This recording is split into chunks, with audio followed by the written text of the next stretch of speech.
Alors, pour clore cette mini-série, parlons du poids. Je choisis de parler du poids parce que c'est pas un territoire que je souhaite laisser aux vendeurs, vendeuses de régimes restrictifs, même si le poids est un sujet glissant à bien des égards, il me semble important de l'aborder, même dans des formats un petit peu plus courts, comme cette mini-série.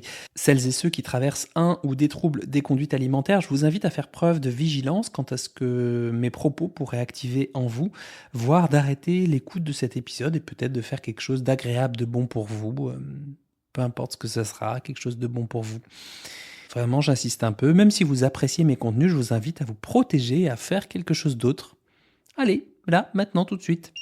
Factuellement, les fibres ont un atout majeur, c'est la faible densité calorique. Comme nous l'avons vu, elles occupent un volume important dans l'assiette et dans l'estomac, mais elles n'apportent presque aucune énergie, entre 0 et 2 kcal pour 100 grammes, contre 4 kcal pour les glucides ou les protéines et 9 kcal pour les lipides. Je rappelle que je ne mets pas de valeur morale sur les aliments faiblement caloriques ou hautement caloriques. Je décrit simplement les choses, c'est plutôt un constat.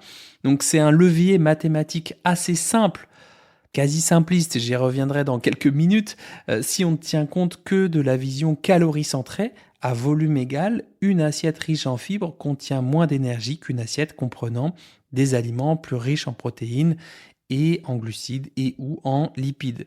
Donc là, je décris deux phénomènes qu'on a vus un peu dans l'épisode précédent. D'une part, elles occupent un volume important dans l'assiette et dans l'estomac et sont plus faibles en calories que d'autres aliments. C'est la raison pour laquelle les vendeurs et les vendeuses de régime poussent à la consommation et parfois à la surconsommation de fibres. C'est parce qu'elles prennent de la place pour pas cher, je mets vraiment des énormes guillemets pour pas cher, sur le total calorique de la journée. Et d'autre part, parce qu'elles aident à maintenir une bonne satiété lorsqu'elles sont intégrées au sein d'un repas complet. Là aussi, on l'a vu dans l'épisode précédent, je ne vais pas plus loin.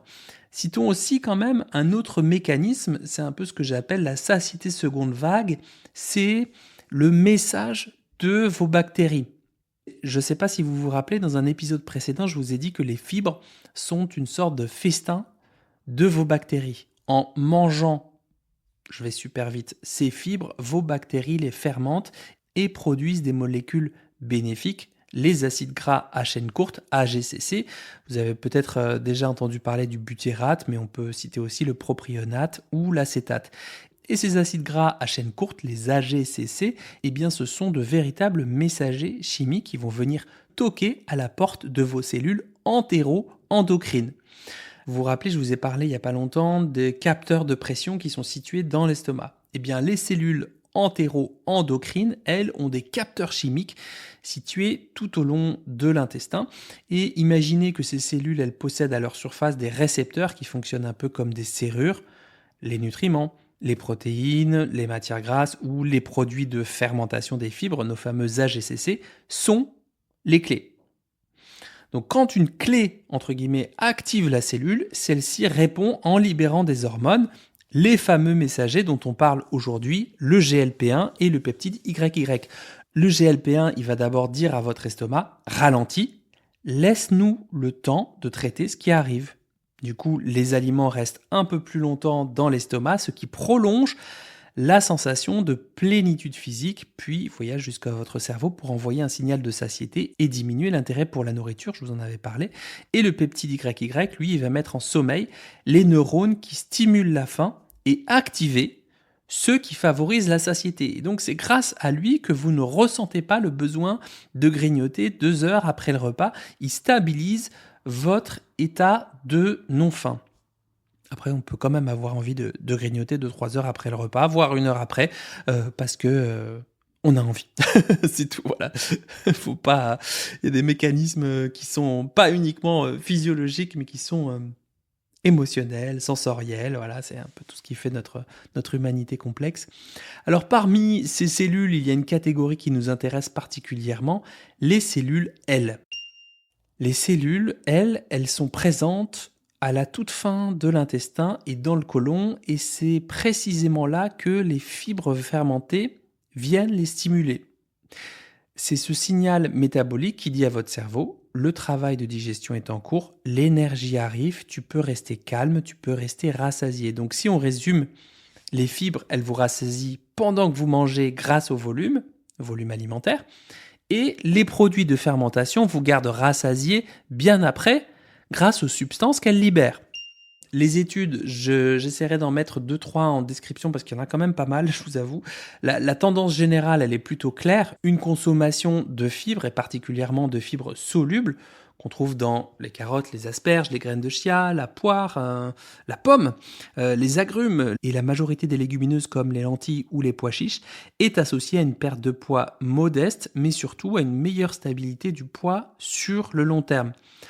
Bon, ok, maintenant qu'on a dit ça, qu'est-ce qu'on fait?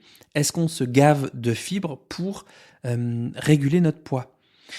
C'est un peu plus nuancé que ça. D'une part, ajouter des fibres pour perdre du poids en mode je suis déter, je mets plein de fibres dans mes assiettes. Si c'est trop éloigné de vos habitudes éducatives ou culturelles ou de tous les jours, ça ne va durer qu'un temps. Il y a de fortes chances ou de risques, selon que vous preniez les choses, et bien que vous reveniez naturellement dans le temps à vos habitudes alimentaires. D'autre part, utiliser les fibres comme une sorte de coupe-faim magique pour ne surtout pas manger peut dériver vers un comportement de contrôle excessif, au minimum l'orthorexie. Et là, on se déconnecte totalement de ces sensations de faim et de satiété réelle. On remplace l'écoute du corps par une règle extérieure. Je dois manger X grammes de fibres et point barre.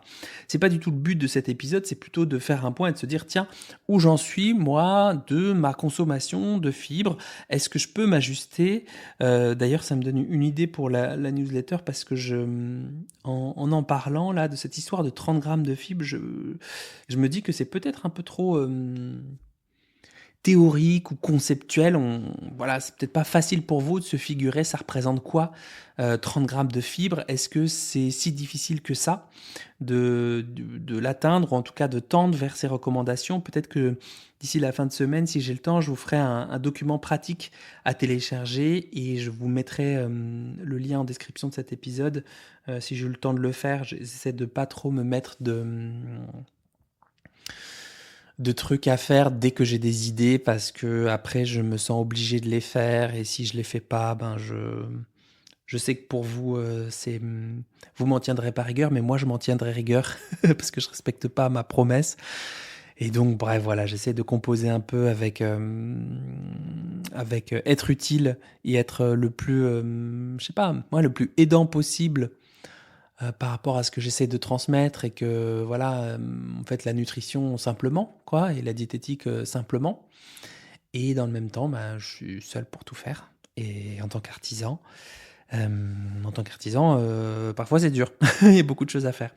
En tout cas, dites-moi en commentaire si ça vous parle, peut-être pour cette semaine ou la semaine prochaine, je ne sais pas encore, mais si ça vous parle, cette histoire de 30 grammes, ou si quand même le fait d'avoir soit peut-être une journée de menu ou 3 journées de menu avec des configurations différentes, bah, ça vous donnerait mine de rien des repères pour voir un peu si vous êtes dans les clous ou si vous êtes très loin. Je pense que c'est important. Du coup, je reprends le fil de ce que j'étais en train de dire. Mettre des fibres pour mettre des fibres, ça n'a pas d'intérêt sur le court, moyen, long terme. En fait, si vous appréciez pas le truc, si vous n'avez pas d'idée, si pour vous les crudités, c'est celle de la cantine, ça vous rappelle des sales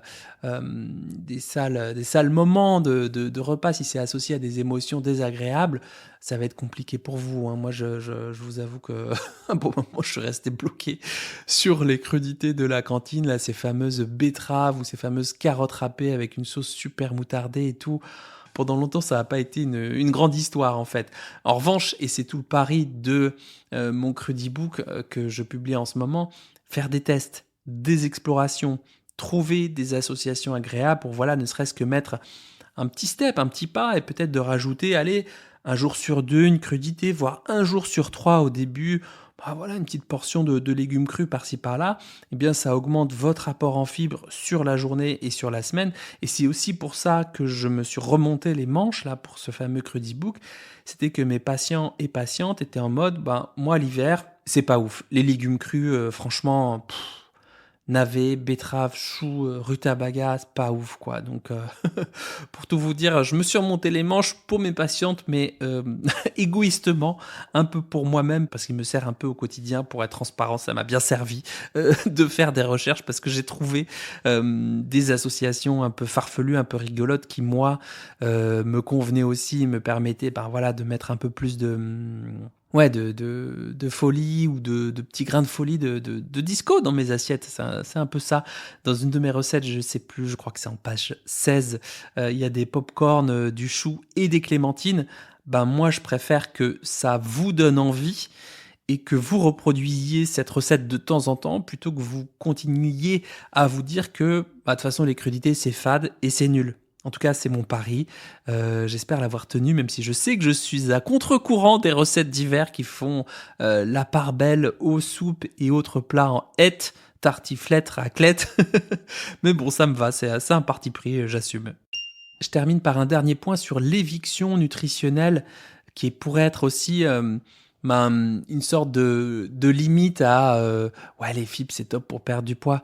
L'estomac, il a une capacité limitée. Si on le remplit exclusivement ou très majoritairement de fibres, très volumineuses mais peu denses en énergie, on risque de ne plus avoir de place pour d'autres nutriments qui sont essentiels. Les protéines pour les muscles et la production de neurotransmetteurs, les glucides également pour le rôle d'énergie, mais aussi pour le rôle de neurotransmetteur, il y en a quelques-uns aussi, et les matières grasses pour le cerveau, les hormones, pour le rôle d'isolant thermique. Bref, il y a plein de rôles pour ces fameux lipides. Donc les fibres alimentaires, c'est très chouette, mais c'est pas miraculeux, c'est du plus pour votre santé, pour vos sensations alimentaires et ou pour la régulation du poids. En tout cas, ça participe à la régulation du poids, mais l'idée, c'est pas de faire un focus trop rigide ou de faire naître une nouvelle injonction. S'il n'y a pas 30 grammes de fibres par jour, on a un peu raté sa journée. Je crois qu'il y a assez d'injonctions comme ça. Les fibres, bien entendu, je fais ce rappel en fin de 5e épisode, vous les trouvez, tout va bien, vous les trouvez dans les céréales complètes, les légumineuses, les oléagineux comme les noix, noisettes, amandes, mais aussi les fruits et légumes de saison, y compris les fruits crus. En tout cas, j'ai essayé de faire ma part pour réconcilier crudité avec plaisir des yeux, plaisir de l'odorat, plaisir gustatif. J'espère que vous trouverez des idées sympas dans ce fameux Crudibook. Je vous ai mis le lien en description de cet épisode si vous voulez mettre du peps dans vos assiettes.